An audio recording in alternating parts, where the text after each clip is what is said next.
What if religion weren't a set of rules or a place you go, but a race you run? A race not against others, but against time, against complacency, against your own excuses. In the Quran, God says, "To each is a goal to which God turns him, then strive together as in a race toward all that is good."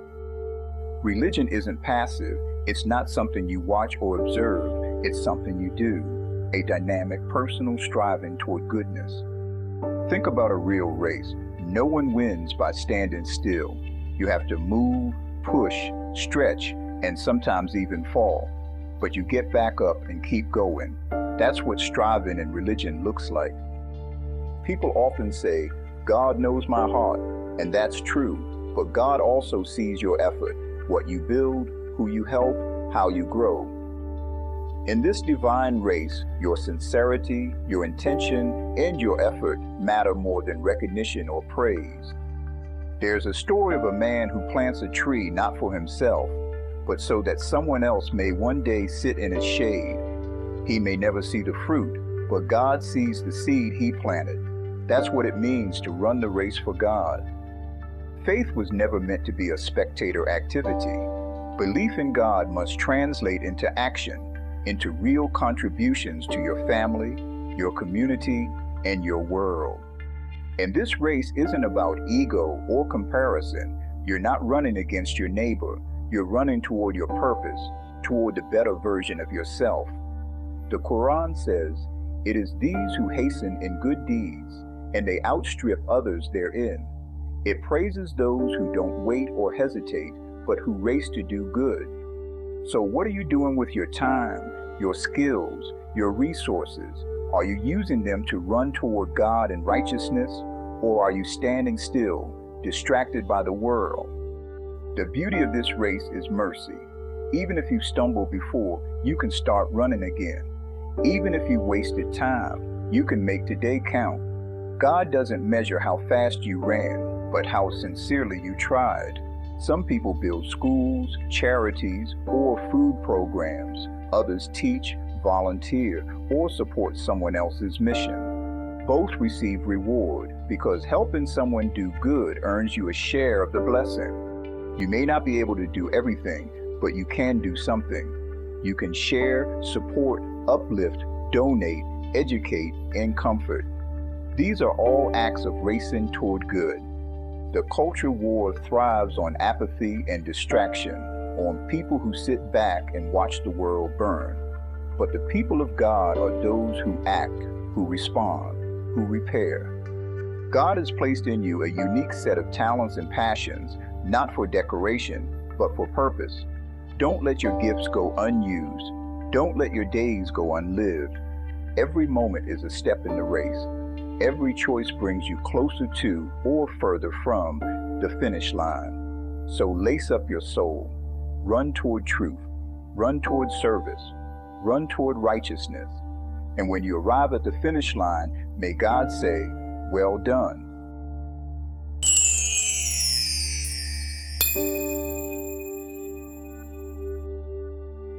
In every culture there are habits, but some habits hold us back. Some are not curses from outside, they are created from within. Have we created cultural patterns that sabotage our own progress? And more importantly, how do we take accountability and rise above them? For generations, some communities have been told or have come to believe that they are cursed, blamed by religion, oppressed by history, or limited by perception. But many of the obstacles we face today are not from outside forces. They are patterns we've adopted and can change. Not every chain is placed by others. Some are self-forged. Let's be honest about what's hurting us. Chronic lateness, excusing irresponsibility, blaming outsiders without self-examination, mocking education and excellence as acting different. These are not cultural strengths. They are internal weaknesses, and pretending they are just our way is how the cycle continues. Culture should not be an excuse. It should be a force for excellence. Accountability is power. When we say, "I take responsibility for how I show up, how I grow, and how I lead," we shift from victim to visionary. Punctuality, follow-through, and self-discipline are not European values. They're universal tools for success. We must stop confusing rebellion with wisdom. True leadership comes from self-mastery. One of the most dangerous cultural traits is low expectations, especially when we glorify mediocrity. We say, "At least I tried." That's good enough. Nobody's perfect. But if we expect little, we become little. Culture is built on what we tolerate, and if we tolerate failure, disrespect, or delay, we train the next generation to do the same. To rise above a self-imposed curse, we need vision. A vision of disciplined families, a vision of excellence in education, a vision of young people trained in values, not just style, a vision of spiritual integrity and mental strength. This vision isn't foreign. It's natural. We've just forgotten it, and we must now return to it. We were made for greatness, not excuses. Our music, media, and stories must stop glorifying pain and start celebrating growth. When the soundtrack of a culture is filled with broken homes, criminal pride, and disrespect, it plants seeds of self-destruction. Let's create a culture where education is admired, women are protected, men are responsible, and elders are honored. We must tell better stories because what we praise, we reproduce.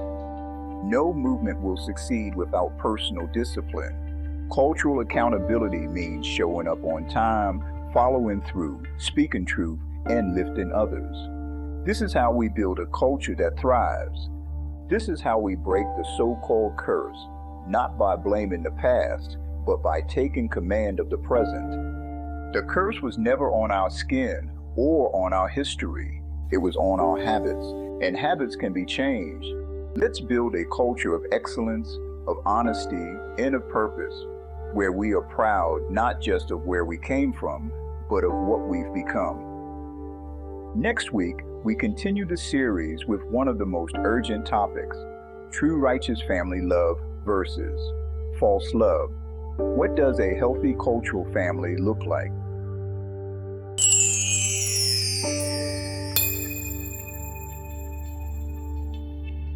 William Wilberforce was a man born into privilege, small in stature, soft in voice, yet moved by a conscience that shook an empire. William Wilberforce did not set out to become the voice of a moral revolution. He was a rising politician, wealthy, witty, and admired in the social circles of 18th century Britain. But one encounter changed everything. When he saw the chains of slavery, not as a distant commerce, but as a human catastrophe, his comfortable world collapsed. He wrote that God had set before him two great objects, the suppression of the slave trade and the reformation of manners. From that moment, his life became a battle against the most powerful economic system of his age. For nearly 20 years, Wilberforce introduced bills to abolish the slave trade, and each year they were defeated. Parliament laughed, merchants threatened, even friends warned him that taking on slavery was political suicide. But he refused to give up. He said, "We can no longer plead ignorance. We cannot turn away." Outside the halls of power, the abolition movement grew. Former slaves like Olaudah Equiano and freed African Christians like Ottobah Kugano gave voice to the horrors that Wilberforce fought to end. Artists, pastors, and writers joined him. It was a movement of conscience, not conquest, a moral uprising built on truth. In 1807, after countless defeats and sleepless nights, the House of Commons finally voted to abolish the British slave trade. The chamber erupted in applause as men who once opposed him rose to honor his perseverance.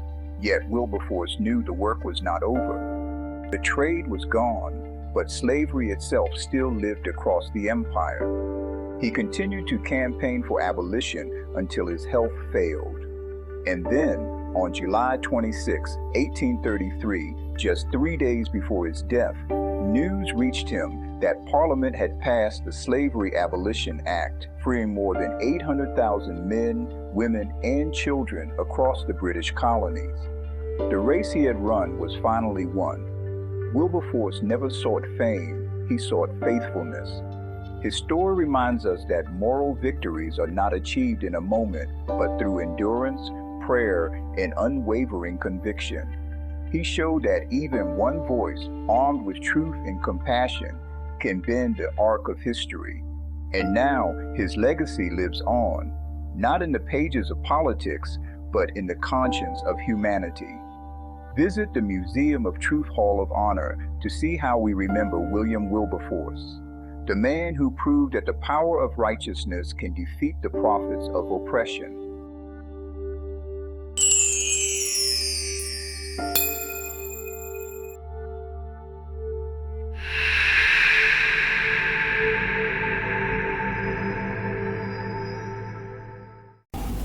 Thank you for joining me for this episode of Beyond the Veil.